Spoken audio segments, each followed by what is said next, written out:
Olá, meus amores! Seja muito bem-vinda ou bem-vindo ao meu mundo de muitas possibilidades da inteligência artificial.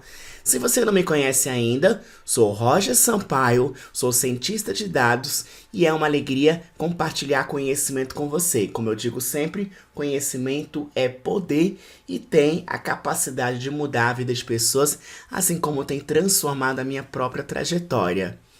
Esse é um canal do YouTube que eu disponibilizo semanalmente conteúdo gratuito para que você aprenda conteúdo sobre a inteligência artificial, desde os conceitos elementares e principalmente projetos práticos, para que você entenda um pouco melhor assuntos como, por exemplo, Machine Learning, Deep Learning, Python, banco de dados relacionais, não relacionais, Spark, Databricks e por aí vai.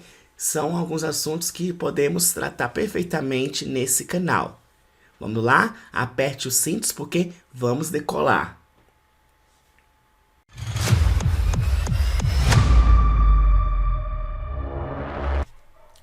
Esse é o preparatório AI 900 de A a Z. Nesse preparatório eu abordo com você tudo que cai nessa prova, não somente a parte teórica, mas principalmente a parte prática, através de exemplos. E como eu já disse nos demais vídeos, é uma prova super interessante, vale a pena fazer ela, porque vai possibilitar você conhecer os conceitos bases da inteligência artificial, como por exemplo Machine Learning, e por fim, quais os serviços que a Microsoft oferece para trabalhar com cada área da IA, como por exemplo visão computacional, processamento de linguagem natural e por aí vai. Nessa aula nós iremos mergulhar em outro módulo, módulo 1.2, chamado Princípios Básicos da Machine Learning. Nós iremos passar uma lupa sobre Machine Learning. Para se tornar um cientista de dados, ou seja, trabalhar com aprendizado de máquina, Machine Learning, precisamos saber não apenas dos conceitos ligados à ciência da computação, mas também como matemática e estatística. Por isso que você certamente já deve ter visto, né, que para se tornar um cientista de dados, você precisa saber um pouquinho de cada. É um elo entre três áreas, por isso que não é trivial você se tornar um cientista de dados. Você precisa saber computação, matemática e estatística.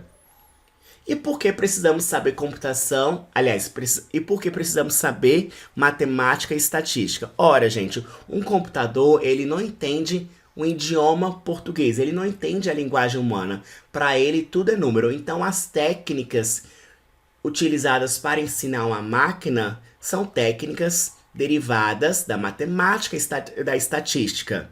O computador representa tudo através de números, é assim que ele aprende, beleza? Então, quando falamos em aprendizado de máquina, o que está por baixo dos panos, literalmente é a matemática e a estatística em ação. Não tem como a gente separar essas três áreas. O que é aprendizado de máquina? O aprendizado de máquina tem origem na estatística e na matemática, e a ideia é de você utilizar dados históricos, ou seja, dados já conhecidos, para prever resultados ou valores desconhecidos. Vamos observar alguns exemplos. Eu poderia construir um aplicativo que utiliza Machine Learning, também chamado de aprendizado de máquina em português, para prever se um paciente tem a probabilidade de ter diabetes ou não. Para construir esse aplicativo, você vai usar dados históricos de pacientes que tiveram diabetes e de pacientes que não tiveram diabetes. E o que você vai usar como informação, como insumo? Eu poderia utilizar, por exemplo, peso, glicose desses pacientes e por aí vai. Eu poderia construir um aplicativo que utiliza aprendizado de máquina para prever a nota de um determinado aluno em uma escola, ou a nota de alunos, não somente de um. E o que eu poderia utilizar para auxiliar nessa previsão? Aí eu tenho que pensar quais características que podem influenciar uma nota. Será que a quantidade de faltas é importante? É uma variável importante? Sim. No sentido que quanto mais falta, um aluno tiver, menor é a chance de ele ter uma nota boa, né? Então eu poderia utilizar para ajudar nessa previsão faltas, quantidade de horas de estudo, se ele pratica atividade física, sim ou não, e a quantidade de horas de sono. Poderia também colocar mais variáveis, aqui são exemplos de algumas. Eu poderia construir, por exemplo, um aplicativo que utiliza aprendizado de máquina para prever a quantidade de sorvetes que devem ser vendidas em um dia e oferecer esse aplicativo para uma determinada sorveteria. E quais características eu poderia utilizar, né? Eu poderia utilizar a temperatura, o dia da semana, se é feriado ou não. Aqui eu mostrei apenas 3 exemplos, mas podemos ficar amanhã todinho discutindo sobre isso, né? Existem muitas possibilidades. O fato é que você usa dados históricos para prever resultados ou valores conhecidos, ou seja, para construir essa aplicação da previsão de diabetes, para construir um modelo de aprendizado de máquina, eu vou precisar de dados históricos de pacientes com diabetes e sem diabetes.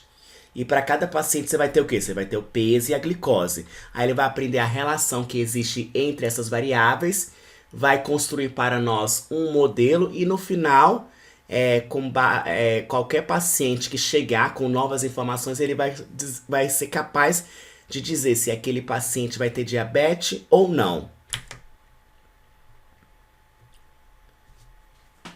Quando nós falamos em aprendizado de máquina, nós estamos observando os dados, descobrindo os padrões para que o computador realmente aprenda sem a intervenção humana. O primeiro ponto que eu preciso ressaltar aqui é que você precisa ter insumo. O computador não aprende do nada, não é mágica, não é o oráculo. É o que eu sempre digo, não é o oráculo, não é magia. Você precisa de dados. Se você não tiver dados, não há o que fazer. Você precisa desses dados para que então possa-se descobrir padrões e, por fim, construir um modelo de aprendizado de máquina. E é importante ressaltar que também ocorre um aprendizado de máquina, sem ser explicitamente programado. Suponha que eu queira ensinar esse robozinho a chegar nesse poste aqui. O aprendizado não ocorre dessa maneira como está descrito aqui, ó.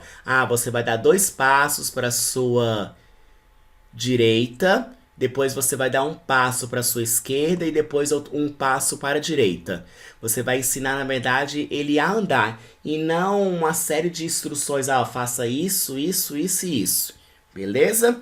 Então, ao invés de você dizer de forma programática, né? Dê 2 passos para a esquerda, 2 passos para a direita, você vai ensinar ele a andar, né? Ter o equilíbrio para que ele possa andar e ele mesmo traçar esse trajeto, beleza?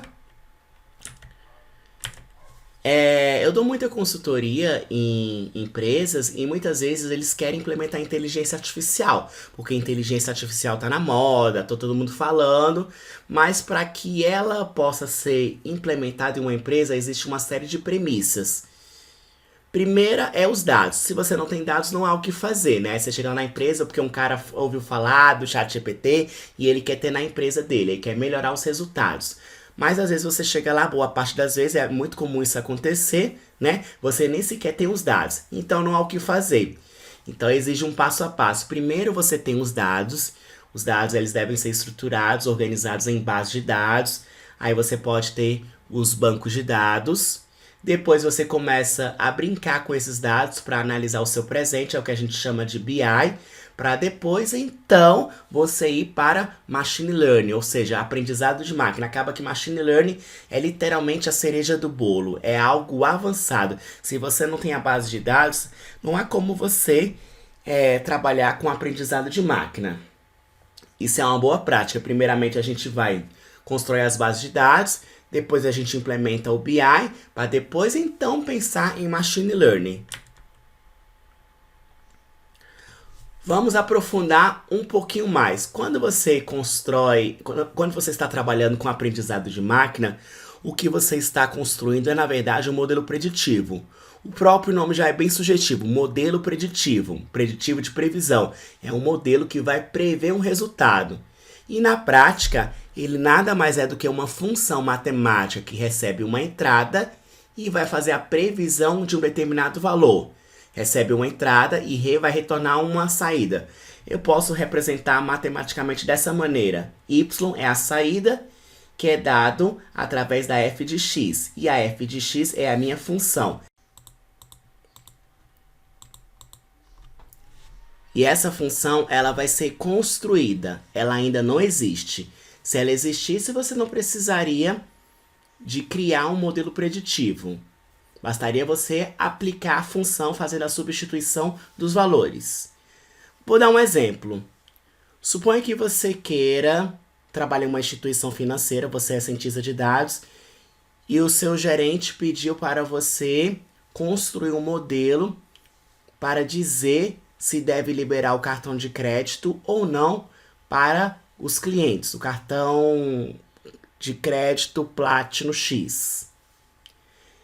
Então, para realizar essa tarefa, vai ocorrer basicamente duas etapas. A primeira etapa é chamada de treinamento e a segunda etapa é chamada de previsões.